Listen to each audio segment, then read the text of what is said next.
Hello dear students, welcome to the way of solution. 10ই August 2024-এর গুরুত্বপূর্ণ current affairs আজকের এই পর্বটিতে আমরা চর্চা করব। সাথে সাথে ডিয়ার স্টুডেন্টস অনেকগুলো জিকে প্রশ্ন উত্তরও কিন্তু চর্চা হবে। তো সকল স্টুডেন্টস পর্বটিতে লাইক করে ফেলো দ্রুত এবং নিজের উপস্থিতি জানিয়ে ফেলো এবং চলো সকলে শেষ পর্যন্ত দেখবে ক্লাসটি। এখানে আমরা জিকে প্রশ্ন উত্তর যেমনটা প্রতিদিন প্র্যাকটিস করি সেইভাবেই কিন্তু প্র্যাকটিস করব। ফার্স্ট কোশ্চেন্স আমরা দেখে নেব। প্রথম কোশ্চেন্স স্ক্রিনে বলা হচ্ছে ওয়ার্ল্ড ইউনিভার্সিটি স্কোয়াশ চ্যাম্পিয়নশিপ বা বিশ্ববিদ্যালয় স্কোয়াশ চ্যাম্পিয়নশিপ 2026, সেখানে ভারতের হয়ে প্রথম স্বর্ণপদক জিতে ইতিহাস গড়লেন কে? প্রথম প্রশ্নের সঠিক উত্তর হচ্ছে dear students Suraj Kumar Chand. FISU মানে ইন্টারন্যাশনাল ইউনিভার্সিটি স্পোর্টস ফেডারেশন তাদের ওয়ার্ল্ড ইউনিভার্সিটি স্কোয়াশ চ্যাম্পিয়নশিপস 2026-এ Suraj Kumar Chand scripts history by winning India's maiden gold medal, অর্থাৎ বিশ্ববিদ্যালয় স্কোয়াশ চ্যাম্পিয়নশিপে এটা ভারতবর্ষের প্রথম গোল্ড মেডেল ছিল, সেটা তিনি জিতেছেন এবং ইতিহাস রচনা করেছেন। নেক্সট 2 নম্বর প্রশ্ন, সম্প্রতি কেন্দ্রীয় মন্ত্রী নীতিন গডকরি আমাদের ভারতবর্ষের কেন্দ্রীয় মন্ত্রী কর্তৃক কতজন র্যাট মাইনারকে সর্বোত্তম জীবন রক্ষা পদক প্রদান করা হয়েছে? কেন্দ্রীয় মন্ত্রী নীতিন গডকরি তিনি আমাদের ভারতবর্ষের বর্তমান রোড অ্যান্ড ট্রান্সপোর্ট মিনিস্ট্রির দায়িত্বে আছেন। তিনি সম্প্রতিকালে র্যাট মাইনার মানে যারা সুড়ঙ্গ খনন করে থাকে তাদেরকে র্যাট মাইনার বলা হয়। তো কতজন সুড়ঙ্গ খননকারী বা র্যাট মাইনারকে সর্বোত্তম জীবন রক্ষা পদক প্রদান করেছেন তিনি? অ্যান্সার 12 জনকে।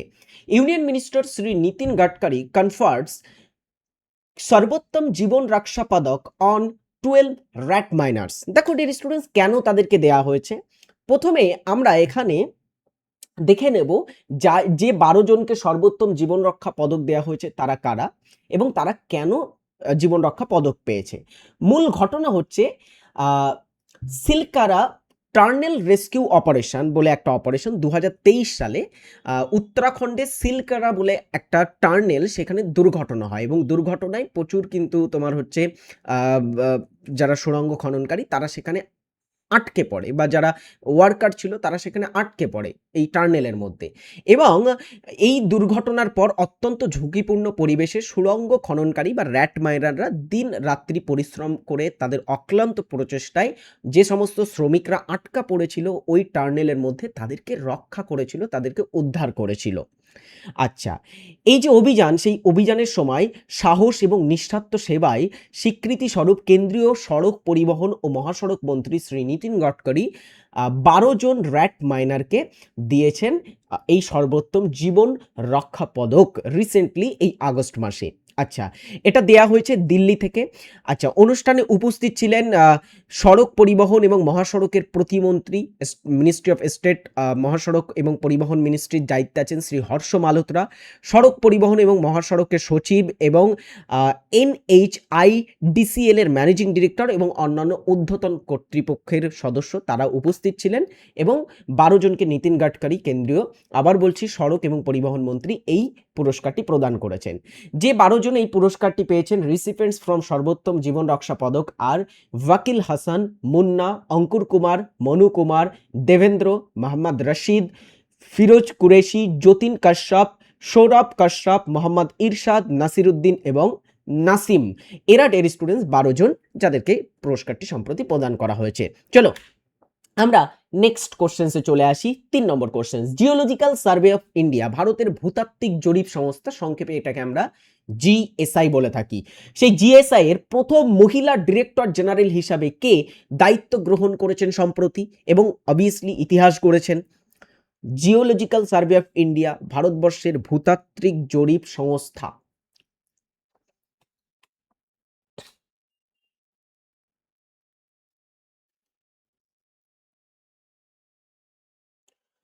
জিওলজিক্যাল সার্ভে অফ ইন্ডিয়ার প্রথম মহিলা ডিরেক্টর জেনারেল হিসাবে দায়িত্ব গ্রহণ করলেন Varsha Ashok Agwale. Varsha Ashok Agwale becomes first woman GSI বা Geological Survey of India's Director General in 176 year history. 176 বছরের জিএসআই এর ইতিহাসে তিনি প্রথম মহিলা ডিরেক্টর হিসাবে নিযুক্ত হয়েছেন। The geological Survey of India founded in 1851, 1851 এটা স্থাপিত হয়। ফাউন্ডার হচ্ছে টমাস ওল্ডহাম, এবং চলে আসো এটার হেডকোয়ার্টার কোথায় অবস্থিত, সেটা হচ্ছে আমাদের কলকাতাতে অবস্থিত আছে এটা, ঠিক আছে? কলকাতাতে অবস্থিত আছে এর হেডকোয়ার্টার। নেক্সট কোশ্চেন্স, প্রখ্যাত বেহালা বাদক এল সুব্রহ্মণ্যম সম্প্রতি কোন দেশের সর্বোচ্চ রাষ্ট্রীয় সম্মান অর্জন করেছেন?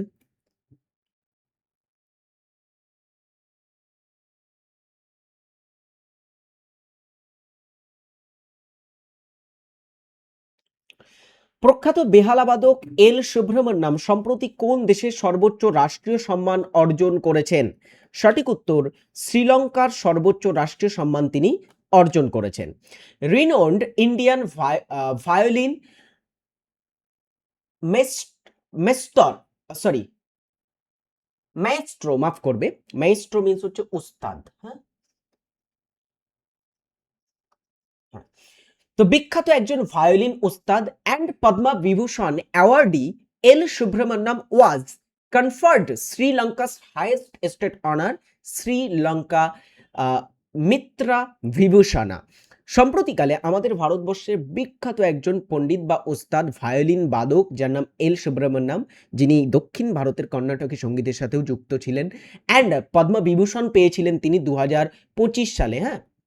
2025-এ তিনি পদ্মবিভূষণে সম্মানিত হন, এবং তিনি সম্প্রতিকালে শ্রীলঙ্কার সর্বোচ্চ, তাদের যে স্টেট অনার বা শ্রীলঙ্কা দেশের সর্বোচ্চ সম্মান, সেই সম্মানটা পেয়েছে যার নাম শ্রীলঙ্কা মিত্র বিভূষণ, সেটাতে সম্মানিত হলেন। নেক্সট প্রশ্ন, নির্মল পূজা কিসের সাথে যুক্ত ছিলেন যিনি সম্প্রতি মারা গেছেন? দুঃখজনক ঘটনা, একজন উল্লেখযোগ্য বিখ্যাত পর্বত আরোহণ বা পর্বত আরোহী ছিলেন নির্মল পূজা, তিনি সম্প্রতি প্রয়াত হয়েছেন। The body of renown British Nepali mountaineer Nirmal Puja has been recovered on board peak in Pakistan. তো পাকিস্তানের বর্ড পিকে তিনি এবং তার কয়েকজন সাথী, প্রায় 10 জন মিলে কিন্তু এই বর্ড পিকটাকে ডিসকভার করার চেষ্টা করছিলেন, এবং চড়ার সময় কিন্তু একটা কি বলা হয়, ল্যান্ডস্লাইড বা বরফের স্লাইডের কারণে তাদের মৃত্যু ঘটেছে। এবং এই যে মৃত্যু ঘটেছে, তিনি একজন অবভিয়াসলি মাউন্টেনিয়ার নির্মল পূজা, তিনি হচ্ছেন নেপালি, অ্যাকচুয়ালি নেপালি বা ব্রিটিশ নাগরিক, এবং নেপালি, তিনি নেপালে জন্মগ্রহণ করেন, পর্বতারোহী ছিলেন। আমরা এখানে একটু দেখে নেব নির্মল পূজা, যিনি নিমস বা নিমসদাই নামেও কিন্তু পরিচিত ছিলেন, একজন ব্রিটিশ নেপালি পর্বত আরোহী তিনি, বা নেপালি ব্রিটিশ পর্বতারোহী। নির্মল পূজা সহ এই আন্তর্জাতিক অভিযানে দলের 10 জন সদস্যই নিহত হয়েছেন, টোটাল 10 মেম্বার তারা কিন্তু নিহত হয়েছেন। সো অবভিয়াসলি খুব দুঃখজনক একটা ঘটনা। ইনি কিন্তু খুব ফেমাস একজন পর্বতারোহী ছিলেন, যিনি ওয়ার্ল্ডের মধ্যে অলমোস্ট সব পর্বতের চূড়াগুলোই কিন্তু চড়ার রেকর্ড গড়েছিলেন, এবং তিনি সম্প্রতি প্রয়াত হয়েছেন। চলো নেক্সট আমাদের কোশ্চেন 6, উত্তরপ্রদেশের ক্যাবিনেট সম্প্রতি রাজ্যের কোন 2 শহরে ইউ হাবস স্থাপনের অনুমোদন দিয়েছে? বেশ কয়েক মাস আগে আমরা কারেন্ট অ্যাফেয়ার্সেই পড়েছিলাম যে উত্তরপ্রদেশের যিনি চিফ মিনিস্টার আছেন যোগী আদিত্যনাথ, তিনি উত্তরপ্রদেশকে একটা ডিপটেক হাবে পরিণত করার কিন্তু কথা বলেছিলেন, এবং তার যদি আমরা একটা স্টেপের কথা বলি, ইউ হাবস তৈরি করা হয়েছে, যেটা একটা ডিপটেক টেকনোলজির অন্তর্গতই। সো কোন 2 শহরে ডিপটেক হাবস স্থাপনের অনুমোদন দিয়েছে Uttar Pradesh cabinet?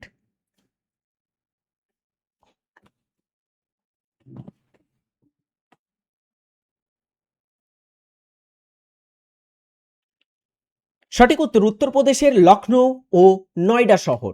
The Uttar Pradesh cabinet approve setting up deep tech U hubs in Lucknow and Noida. Next questions, এটা একটা deep tech hub, U hubs.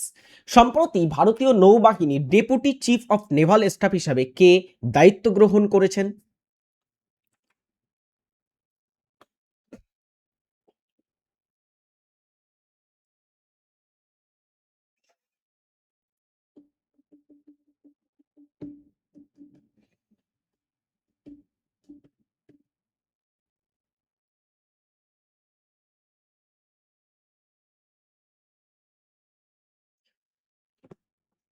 Deputy chief of naval staff হিসাবে দায়িত্বভার গ্রহণ করলেন A N. Pramod. Vice admiral A N. Pramod assumes charge as deputy chief of naval staff. Next questions 8। Ullas উদ্যোগের অধীনে পূর্ণ সাক্ষরতা মর্যাদা অর্জনকারী দশম রাজ্য বা কেন্দ্রশাসিত অঞ্চল কোনটি? এখানে কিন্তু স্টেট প্লাস তোমার হচ্ছে ইউনিয়ন টেরিটরি দুটোর কথাই কিন্তু বলা হচ্ছে, ঠিক আছে? স্টেট এবং ইউনিয়ন টেরিটরি মিলে টোটাল আমাদের ভারতবর্ষে 10টি রাজ্য কেন্দ্রশাসিত অঞ্চল বা 10টি টেরিটরি উল্লাস প্রোগ্রামের অধীনে সম্পূর্ণ সাক্ষরতা অর্জন করেছে বা তার মর্যাদা অর্জন করেছে। এর মধ্যে দশম কেন্দ্রশাসিত বা রাজ্য অঞ্চল বা অঞ্চল হিসাবে অন্তর্ভুক্ত হয়েছে জম্মু ও কাশ্মীর। চলো, Jammu and Kashmir has become the 10th state or union territory to attain full literacy status under the Ullas initiative. তো জম্মু কাশ্মীর দেশের 10তম রাজ্যে পরিণত হলো বা রাজ্যের মর্যাদা অর্জন করেছে কিসের আন্ডারে? উল্লাস প্রোগ্রামের অধীনে সম্পূর্ণ স্বাক্ষর রাজ্যের পরিণত হয়েছে। দেখো, সম্পূর্ণ স্বাক্ষর রাজ্য কাকে বলি? যে রাজ্যের 95%-এর উপরে এই উল্লাস প্রোগ্রামের অধীনে সাক্ষরতার হার পৌঁছে যাবে তাকেই বলা হবে সম্পূর্ণ স্বাক্ষর রাজ্য। Over 99% in Jammu and Kashmir can read and right. Jammu কাশ্মীরের প্রায় 99% মানুষ এখন লিখতে বা পড়তে জানে। দ্য প্রিভিয়াস 9 আর লাদাখ, মিজোরাম, গোয়া, ত্রিপুরা, হিমাচল প্রদেশ, চণ্ডীগড়, দেন হচ্ছে আন্দামান নিকোবর দ্বীপপুঞ্জ, সিকিম অ্যান্ড উত্তরাখণ্ড। তাহলে এর আগে 9টি যে অঞ্চল ফুললি লিটারেট স্টেটে পরিণত হয়েছিল উল্লাস প্রোগ্রামের অধীনে, তার মধ্যে মিজোরাম একটা রাজ্য, গোয়া একটা রাজ্য, ত্রিপুরা একটা রাজ্য, হিমাচল প্রদেশ একটা রাজ্য, 4টি। এছাড়া সিকিম 5 এবং উত্তরাখণ্ড 6, 6টি রাজ্য আছে এবং 4টি কেন্দ্রশাসিত অঞ্চল, যার মধ্যে লাদাখ, চণ্ডীগড় এবং আন্দামান নিকোবর দ্বীপপুঞ্জে এবং নিউলি অ্যাড হয়েছে এখানে জম্মু অ্যান্ড কাশ্মীর। বুঝেছো? তাহলে রাজ্যের যদি কথা বলা হয় তাহলে আমরা জেনে রাখবো রাজ্যের মধ্যে মিজোরাম, গোয়া, ত্রিপুরা, হিমাচল প্রদেশ, সিকিম এবং উত্তরাখণ্ড এই রাজ্যগুলো রিসেন্টলি আমরা দেখব ফুললি লিটারেট স্টেট হয়েছে, যেটা আমরা কারেন্ট অ্যাফেয়ার্সে প্র্যাকটিস করেছি। বাট কেন্দ্রশাসিত অঞ্চল আছে 4টে, যেগুলো এই প্রকল্পের অধীনে বা ইনিশিয়েটিভের অধীনে ফুললি লিটারেট ইউনিয়ন টেরিটরিতে পরিণত হয়েছে। নেক্সট হচ্ছে এটি কোশ্চেন 9। সম্প্রতি কোন রাজ্য মিশন ক্লাউডেড লেপার্ড চালু করেছে?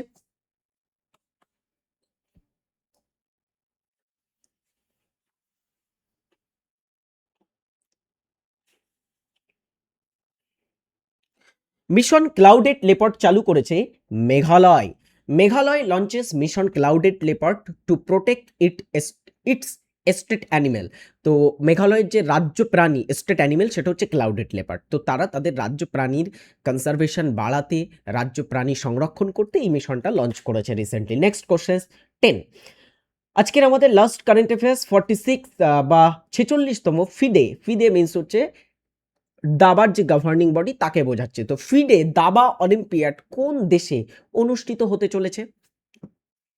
এই বছরেই হবে 2026 সালে।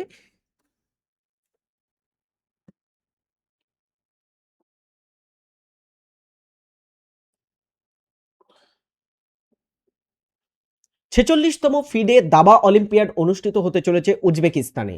The 46th FIDE chess olympiad will take place in Samarkand, Uzbekistan. তাহলে এটা উজবেকিস্তানের সমরকান্দ শহরে অনুষ্ঠিত হবে from September 15 to September 28 in 2026। তো 15ই সেপ্টেম্বর থেকে 28শে সেপ্টেম্বরের মধ্যে এটা অনুষ্ঠিত হতে চলেছে উজবেকিস্তানের সামারকান্দে। চলো আমরা আজকের জিকে প্রশ্ন উত্তর প্র্যাকটিস করব, সাথে সাথে যেমনটা আমরা প্রতিদিন জিকে এবং স্ট্যাটিক জিকের কোশ্চেন অ্যান্সার নিয়ে প্র্যাকটিস করে থাকি। 10টি গুরুত্বপূর্ণ কোশ্চেন্স আছে, তো অবশ্যই পর্বটিতে লাইক করো এবং দেখতে থাকো। TWS একাডেমিতে বর্তমানে কি কি ব্যাচ চলছে দেখে নাও, তোমার যে ব্যাচে অ্যাডমিশন নেওয়ার ইচ্ছা তুমি সেই ব্যাচে অ্যাডমিশন নিতে পারো। চলো আমরা আজকের প্রথম প্রশ্ন দিয়ে শুরু করি। মাউন্ট ইবু আগ্নেয়গিরিটি কোন দেশে অবস্থিত? রিসেন্ট টাইমে এটা কিন্তু খবরের শিরোনামে ছিল, অনেকবার খবরের এটা শিরোনামে এসেছে রিসেন্ট টাইমে। তো এই যে মাউন্ট ইবু যেটা খবরের শিরোনামে ছিল রিসেন্ট টাইমে, এই মাউন্ট ইবু আগ্নেয়গিরিটি কোন দেশে অবস্থিত?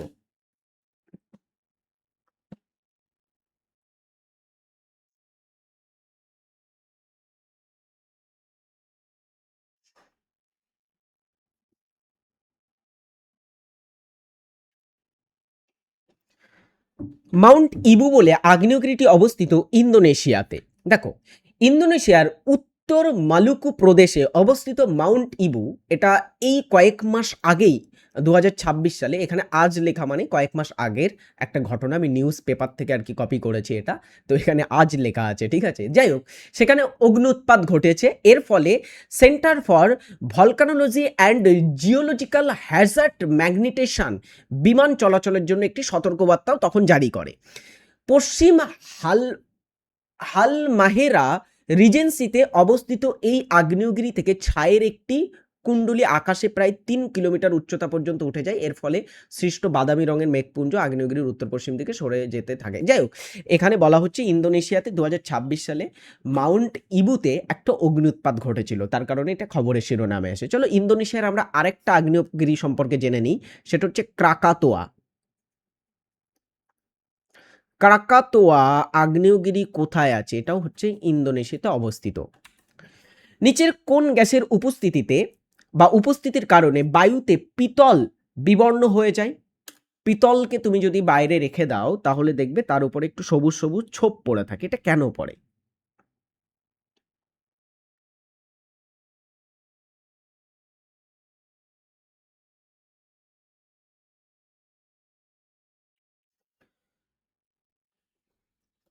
পিতলকে খোলা জায়গাতে রাখলে বা বায়ুতে রাখলে একটি গ্যাসের কারণে এটি বিবর্ণ হয়, সেটি হচ্ছে হাইড্রোজেন সালফাইড, H2S।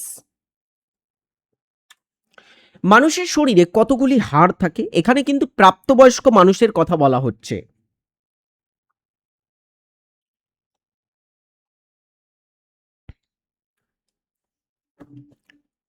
মানুষের শরীরে কতগুলি হাড় থাকে?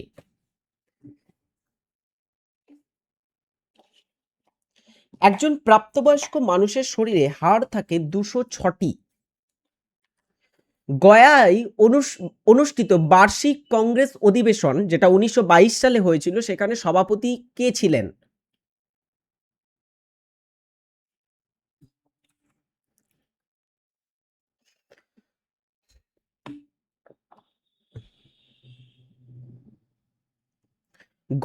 গয়াতে অনুষ্ঠিত বার্ষিক কংগ্রেস অধিবেশনের 1922 সালের অধিবেশনে সভাপতিত্ব করেছিলেন CR দাস, ইটস মিন দেশবন্ধু চিত্তরঞ্জন দাস, তিনি সভাপতিত্ব করেছিলেন। জেসমিন ল্যাম্বোরিয়া কোন খেলার সাথে যুক্ত?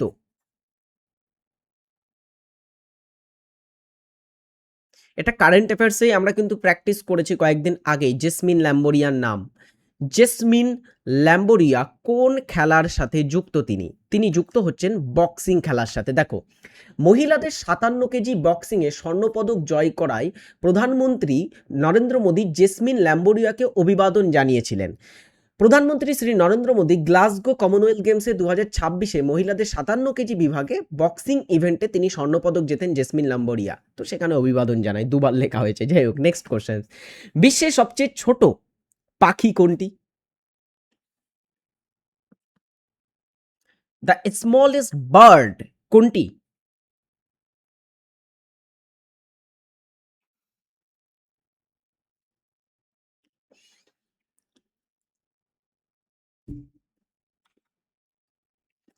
বিশ্বের সবথেকে ক্ষুদ্রতম পাখির নাম humming bird. Next question 7, Maurya সম্রাট ড্যাশের রাজত্বকালে গ্রিক রাষ্ট্রদূত ডেইমাকাস ভারতে এসেছিলেন।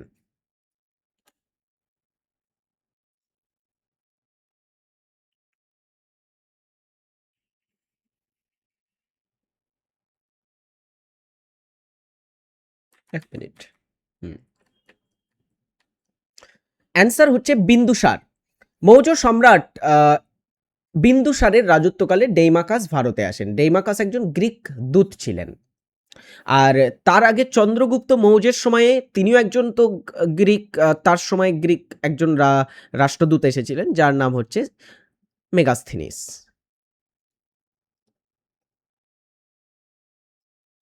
ইনি ভারতে আসেন কার সময়ে? চন্দ্রগুপ্ত মৌর্যের সময়ে।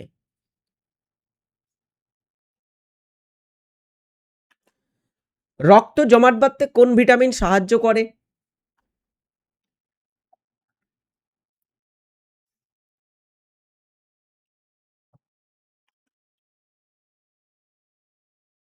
Vitamin A, C, D, K. K vitamin সাহায্য করে। কে ভিটামিনের রাসায়নিক নাম ফাইলোকুইনোন নামেও এটা পরিচিত। চলো, বিজ্ঞানে তাপমাত্রার এসআই একক কি?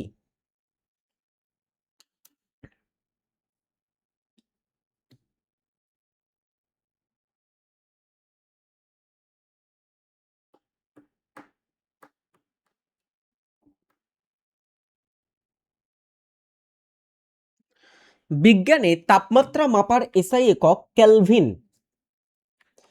চলো, এই কোশ্চেন্সটা একটু কঠিন। এই টাইপের কোশ্চেন্স আরআরবির পরীক্ষা, এনটিপিসির পরীক্ষা অথবা এসএসসির পরীক্ষাতে থাকে, সিজিএল টাইপের পরীক্ষাতে।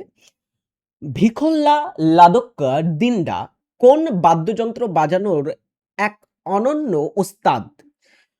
প্রাচীন লোকশিল্প ও সংস্কৃতির ধারা বাঁচিয়ে রাখার স্বীকৃতিস্বরূপ তাকে 2026 সালে ভারতের মর্যাদাপূর্ণ পদ্মশ্রী সম্মান দেয়া হয়।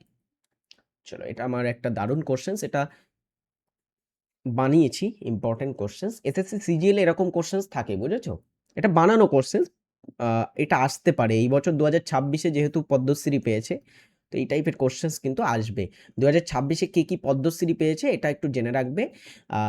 তোমরা পিআইবি বলে একটা ওয়েবসাইট পাবে, সেখানে চলে যাবে, সেখান থেকে তোমরা 2026-এর পদ্মশ্রী প্রাপকদের লিস্ট পেয়ে যাবে। সেখান থেকে যারা আর্ট ক্ষেত্রে পদ্মশ্রী পেয়েছে সেটা খুঁজে বার করবে, করে সেটাকে এআইকে আপলোড করে সেখান থেকে তাদের সম্পর্কে ডিটেলস বার করে দিতে বলবে। তাহলে তোমরা এখান থেকে অনেক ডিটেলস পেয়ে যাবে, ঠিক আছে? আমি পদ্ধতি বলে দিলাম যারা এসএসসি সিজিএল টাইপের বা এমটিএস জিডির পরীক্ষা দেবে তাদের জন্য। জিডিতেও এত কঠিন আসে না, বা এমটিএসেও আসে না এত কঠিন, বাট এসএসসি সিএইচএসএল সিজিএলে আসে এই টাইপের কোশ্চেন্স। হ্যাঁ, ভিখোল্লা লাদক্য দিন্ডা কোন বাদ্যযন্ত্র বাজানোর জন্য বিখ্যাত? তিনি তর্পা বাজান। আচ্ছা, তর্পা বলে যে বাদ্যযন্ত্র, এই বাদ্যযন্ত্র দেখতেই পাচ্ছ, এখানে ফটো দেওয়া আছে, এটা একটা লোক বাদ্যযন্ত্রের উদাহরণ। চলো, একটা বাড়ির কাজ দিয়ে শেষ করব। মেঘালয়ের বিখ্যাত ফসল কাটার উৎসব কোনটি? কমেন্ট বক্সে জানাবে, এটা তোমাদের বাড়ির কাজ দেওয়া রইল।